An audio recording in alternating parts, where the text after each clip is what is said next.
Starship election breaking ole স্বাগতম জনাই ষ্টুডিওত মই এপলিন আৰু এই মুহূৰ্তত আন এটা ব্ৰেকিং লৈ আহিছো দবকাত নিখাৰ ভাগতে সৃষ্টি হৈছে উত্তপ্ত পৰিস্থিতি ৰাজীৱ ভৱন ঘেৰাও কৰিবলৈ ওলাই আহিছে হাজাৰ হাজাৰ মুছলমান ৰাইজ প্ৰতিবাদ সাব্যস্ত কৰিছে ৰকিবুল হুছেইনৰ বিৰুদ্ধে গৌৰৱ গগৈৰ বিৰুদ্ধে ৰকিবুল হুছেইন গৌবেক ধন্দি দিছে আৰু এফালে গৌৰৱ গগৈ মুৰ্দাবাদ ধন্দি দিছে এনেধৰণে এতিয়া প্ৰতিবাদ মুখৰ হৈ পৰিছে বিন্নাখান্দি সমষ্টিৰ জনসাধাৰণ ওলাই আহিছে ৰকিবুল হুছেইনক কোনো কাৰণত দবকাত প্ৰৱেশ কৰিবলৈ দিয়া নহব বুলি হুংকাৰ প্ৰদান কৰিছে এতিয়া কংগ্ৰেছ কৰ্মীসকলে প্ৰচণ্ড গৰ্জন নিৰ্বাচনৰ দিন ঘোষণা হৈছে তাৰ পিছতো কিন্তু এতিয়া কংগ্ৰেছৰ মাজৰ পৰা কংগ্ৰেছ কৰ্মীৰ মাজৰ পৰা বিসম্বাদ দূৰ হোৱা নাই কংগ্ৰেছৰ একাংশ শীৰ্ষ নেতাৰ বিৰুদ্ধে প্ৰচণ্ড ক্ষোভ অব্যাহত আছে তৃণমূল পৰ্যায়ৰ কংগ্ৰেছ কৰ্মীসকলৰ আৰু যাৰ বাবে দবকাত সৃষ্টি হৈছে নিখাৰ ভাগত এই উত্তপ্ত পৰিস্থিতি লৈছে এই মুহূৰ্তত Starship ইলেকশ্যন ব্ৰেকিং দবকাৰ ৰাজীৱ ভৱনত নিখা সৃষ্টি হৈছে উত্তপ্ত পৰিস্থিতি হাজাৰ হাজাৰ ৰাইজ ওলাই আহি প্ৰতিবাদ সাব্যস্ত কৰিছে কেইবা শতাধিক কংগ্ৰেছ কৰ্মীয়ে ৰাজীৱ ভৱনত ভাঙি লণ্ডভণ্ড কৰিলে আসবাব পত্ৰ ৰাজীৱ ভৱনত প্ৰৱেশ কৰি ভাঙি লণ্ডভণ্ড কৰিছে এফালৰ পৰা সকলো আসবাব পত্ৰ ৰকিবুল হুছেইন গৌবেক গৌৰৱ গগৈ মুৰ্দাবাদ ধন্দিৰে উত্তাল প্ৰতিবাদ সাব্যস্ত কৰিছে কংগ্ৰেছৰ দ্বিতীয়খন প্ৰাৰ্থী তালিকাক লৈ অসন্তুষ্ট হৈ পৰিছে এতিয়া কংগ্ৰেছ কৰ্মী আৰু যাৰ বাবে সমগ্ৰ ৰাজ্যৰ কেইবাটাও প্ৰান্তত এনেধৰণে দেখিবলৈ পোৱা গৈছে তীব্ৰ প্ৰতিবাদ ৰকিবুল হুছেইনক দবকাত প্ৰৱেশত নিষেধাজ্ঞা জাৰি কৰি উত্তেজিত হৈ পৰিছে এতিয়া কংগ্ৰেছ কৰ্মী বিন্নাখান্দি সমষ্টি অজাপক এৰি দিয়াক লৈ দবকাত কংগ্ৰেছ কৰ্মীৰ তীব্ৰ প্ৰতিবাদ সমগ্ৰ ৰাজ্যত এতিয়া প্ৰতিটো ৰাজনৈতিক দল সাজু হৈছে নিৰ্বাচনৰ বাবে এফালে কালি আবেলিৰ ভাগত নিৰ্বাচন আয়োগৰ তৰফৰ পৰা দিন ঘোষণা কৰিছে নিৰ্বাচনৰ দিন ঘোষণা কৰিছে যে 9 এপ্ৰিলতে ৰাজ্যত অনুষ্ঠিত হ'ব বিধানসভা নিৰ্বাচন কিন্তু নিৰ্বাচনৰ দিন ঘোষণা কৰাৰ পিছতো এতিয়া কংগ্ৰেছৰ ভিতৰ চোৰাত এনেধৰণৰ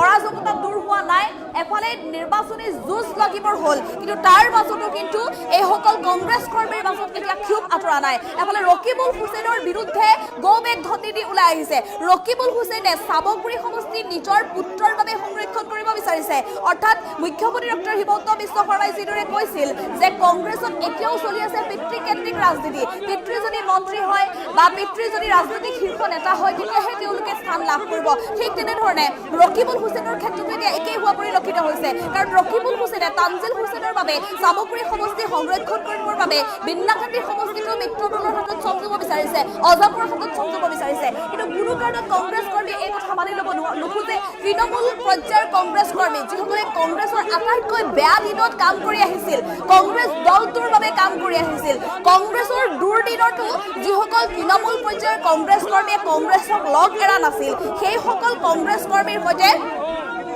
অন্যায় কৰা বুলি প্ৰচলিত ক্ষোভ প্ৰকাশ কৰি এতিয়া তীব্ৰ প্ৰতিবাদ সাব্যস্ত কৰা পৰিলক্ষিত হৈছে দবকাৰ ৰাজীৱ ভৱনত নিশাই এনেধৰণে উত্তপ্ত পৰিস্থিতিৰ সৃষ্টি হৈছে ৰকিবুল হুছেইন গৌৰৱ গগৈৰ বিৰুদ্ধে তীব্ৰ প্ৰতিবাদ সাব্যস্ত কৰি কেইবা শতাধিক কংগ্ৰেছ কৰ্মীয়ে এনেধৰণে ঘেৰাও কৰিছে ৰাজীৱ ভৱন কংগ্ৰেছ কৰ্মী ওলাই আহি দবকাৰ ৰাজীৱ ভৱনৰ ভিতৰত প্ৰৱেশ কৰি বেনাৰ পোষ্টাৰ পৰ্যন্ত ফালি পেলাইছে ভাঙি আসবাব পৰ্যন্ত ভাঙি লণ্ডভণ্ড কৰিছে সকলোৱে প্ৰচণ্ড ক্ষোভ প্ৰকাশ কৰিছে এতিয়া ৰকিবুল হুছেইনৰ বিৰুদ্ধে বিন্নাখান্দি সমষ্টি কোনো কাৰণত অজাপৰ হাতত এৰি নিদিয়ে বুলি দৃঢ় সংকল্প লৈ এই প্ৰতিবাদ সাব্যস্ত কৰিছে কংগ্ৰেছ কৰ্মীসকলে কংগ্ৰেছৰ বেয়া দিনতো কংগ্ৰেছ দলটোৰ বাবে সৰ্বোচ্চ উজাৰি অহা এইসকল লোকৰ সৈতে অন্যায় কৰা বুলি প্ৰচণ্ড ক্ষোভ প্ৰকাশ কৰি এনেদৰে প্ৰতিবাদ সাব্যস্ত কৰিছে ৰকিবুল হুছেইনক দবকাত প্ৰৱেশত নিষেধাজ্ঞা জাৰি কৰিছে এতিয়া উত্তাল প্ৰতিবাদ সাব্যস্ত কৰিছে প্ৰতিবাদকাৰীয়ে ৰকিবুল হুছেইন যদি দবকালৈ যায় তেনেহ'লে এইসকল কংগ্ৰেছ কৰ্মীয়ে ৰকিবুল হুছেইনক দবকাৰ পৰা খেদা লগাব বুলি হুংকাৰ প্ৰদান কৰিছে এতিয়া এইসকল কংগ্ৰেছ কৰ্মীয়ে এনেধৰণে এতিয়া প্ৰচণ্ড গৰ্জনত কঁপি উঠিছে দবকাৰ ৰাজীৱ ভৱন চাৰিওফালে নিশাৰ ভাগত এনেধৰণৰ উত্তপ্ত পৰিস্থিতিৰ সৃষ্টি হোৱা পৰিলক্ষিত হৈছিল আৰু এই সন্দৰ্ভত ৰকিবুল হুছেইন আৰু গৌৰৱ গগৈৰ বিৰুদ্ধে মন্তব্য কৰি কিদৰে ক্ষোভ প্ৰকাশ কৰিছে তৃণমূল পৰ্যায়ৰ কংগ্ৰেছ কৰ্মীয়ে আমাৰ হাতত মন্তব্য আছে কংগ্ৰেছ কৰ্মীৰ ভাষ্য আছে আমি ভাষ্য আগবঢ়াবলৈ চেষ্টা কৰিম অসম প্ৰদেশ কংগ্ৰেছৰ সভাপতি আৰু ঊৰ্ধ্বতন কৰ্তৃপক্ষ AICC আপোনালোকৰ যোগেদি বাৰম্বাৰ অনুৰোধ কৰিছোঁ যে মোৰ বয়স হৈছে আৰু ডেকা ল'ৰাবিলাক যুৱকসকল যে আজি 10 বছৰ ধৰি বিন্নাখান্দি ব্লক ডেভেলপমেণ্ট ব্লক 10 বছৰ ধৰি আমাৰ কংগ্ৰেছৰ দখলত আছে। 4টা জিলা পৰিষদ জিতাই আনিছে আৰু তেওঁলোক আজিলৈকে বন্ধুত্বপূৰ্ণ যুঁজত আমাৰ সমষ্টিৰ ৰাইজ সাজু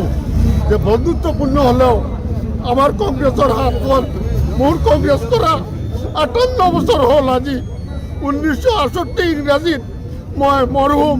আলহাজ ইছাদ আলী চৌধুৰীৰ হাতত যুৱ কংগ্ৰেছত মই জইন কৰিছিলোঁ আৰু আজি আমি বুঢ়া হৈ গৈছোঁ প্ৰায়। কিন্তু আমাৰ দুৰ্ভাগ্য যে এই সমষ্টিখন কিহৰ ভিত্তিত আমাৰ ইমান পপুলেশ্যন ইমান মানুহ থকা অৱস্থাত কিহৰ ভিত্তিত যিজন ব্যক্তিয়ে আজি কেইদিনমান আগত NRCৰ ক্ষেত্ৰত আমাৰ মুছলমানসকলক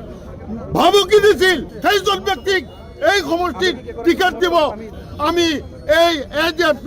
দলত ভোট নিদিওঁ আৰু দিয়াৰ পক্ষতো আমি মাত নামাতো। কিহৰ কাৰণে টিকেট দিয়া নাই, কিহৰ কাৰণে টিকেট দিয়া নাই বুলি ভাবিছে? ইয়াত মেডিয়াত ওলাইছে, যুৱকসকলে কৈ আছে যে মোটা অংশৰ ধন লুৰুণজ্যোতিৰ ঘৰত গৈছে 2 কোটি টকা আৰু তাৰ লগত আমাৰ চামগুৰিৰ নেতা যিজনে আহি ইয়াত আমালোকক কৰে পুচলাই কংগ্ৰেছ কৰে আৰু ইয়াৰ পৰা মাতি নি মেজৰিটি দেখুৱাই নগাঁও তেওঁৰ বৰিৰ নিচত মাতি নাই। ইয়াৰ পৰা বিন্দা গান্ধীৰ পৰা মানুহ নিব লাগে। সেইজন ব্যক্তিয়ে আজি আমাৰ লগত প্ৰতাৰণা কৰিছে, বেইমানি কৰিছে, গাদ্দাৰী কৰিছে। এই বয়সত আমাক যে অপমানিত কৰিছে তাৰ বিচাৰ আল্লাহ কৰিব। আৰু মই চামগুৰিৰ ৰাইজক কৈছোঁ আপোনালোকে এই বিচাৰ কৰে যেন বিন্দা গান্ধী সমষ্টি অসম প্ৰদেশ কংগ্ৰেছৰ সভাপতি আৰু ঊৰ্ধ্বতন কৰ্তৃপক্ষ AICC আপোনালোকৰ যোগেদি বাৰম্বাৰ অনুৰোধ কৰিছোঁ যে মোৰ বয়স হৈছে আৰু ডেকা ল'ৰাবিলাক যুৱকসকল যে আজি 10 বছৰ ধৰি বিন্দা গান্ধী ব্লক ডেভেলপমেণ্ট ব্লক 10 বছৰ ধৰি আমাৰ কংগ্ৰেছৰ দখলত আছে।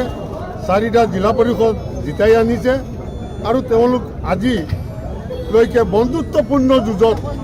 আমাৰ সমষ্টিৰ ৰাইজ সাজু যে বন্ধুত্বপূৰ্ণ হ'লেও আমাৰ কংগ্ৰেছৰ হাত হ'ল মোৰ কংগ্ৰেছ কৰা 58 বছৰ হ'ল। আজি 1968 ইংৰাজীত মই মৰহুম আলহাজ ইছাদ আলী চৌধুৰীৰ হাতত যুৱ কংগ্ৰেছত মই জইন কৰিছিলোঁ আৰু আজি আমি বুঢ়া হৈ গৈছোঁ প্ৰায়। কিন্তু আমাৰ দুৰ্ভাগ্য যে এই সমষ্টিখন কিহৰ ভিত্তিত আমাৰ ইমান পপুলেশ্যন ইমান মানুহ থকা অৱস্থাত কিহৰ ভিত্তিত যিজন ব্যক্তিয়ে আজি কেইদিনমান আগত NRCৰ ক্ষেত্ৰত আমাৰ মুছলমানসকলক ভাবুকি দিছিল সেইজন ব্যক্তিক এই সমষ্টিত টিকেট দিব। আমি এই AJP দলত ভোট নিদিওঁ আৰু দিয়াৰ পক্ষতো আমি মাত নামাতো। কিহৰ কাৰণে টিকেট দিয়া নাই, কিহৰ কাৰণে টিকেট দিয়া নাই বুলি ভাবিছে? ইয়াত মেডিয়াত ওলাইছে, যুৱকসকলে কৈ আছে যে মোটা অংশৰ ধন লুৰুণজ্যোতিৰ ঘৰত গৈছে 2 কোটি টকা আৰু তাৰ লগত আমাৰ চামগুৰিৰ নেতা যিজনে আহি ইয়াত আমালোকক কৰে পুচলাই কংগ্ৰেছ কৰে আৰু ইয়াৰ পৰা মাতি নি মেজৰিটি দেখুৱাই নগাঁও তেওঁৰ বৰিৰ নিচত মাতি নাই। ইয়াৰ পৰা বিন্দা গান্ধীৰ পৰা মানুহ নিব লাগে। সেইজন ব্যক্তিয়ে আজি আমাৰ লগত প্ৰতাৰণা কৰিছে, বেইমানি কৰিছে, গাদ্দাৰী কৰিছে। এই বয়সত আমাক যে অপমানিত কৰিছে তাৰ বিচাৰ আল্লাহ কৰিব। আৰু মই চামগুৰিৰ ৰাইজক কৈছোঁ আপোনালোকে এই বিচাৰ কৰে যেন বিন্দা গান্ধী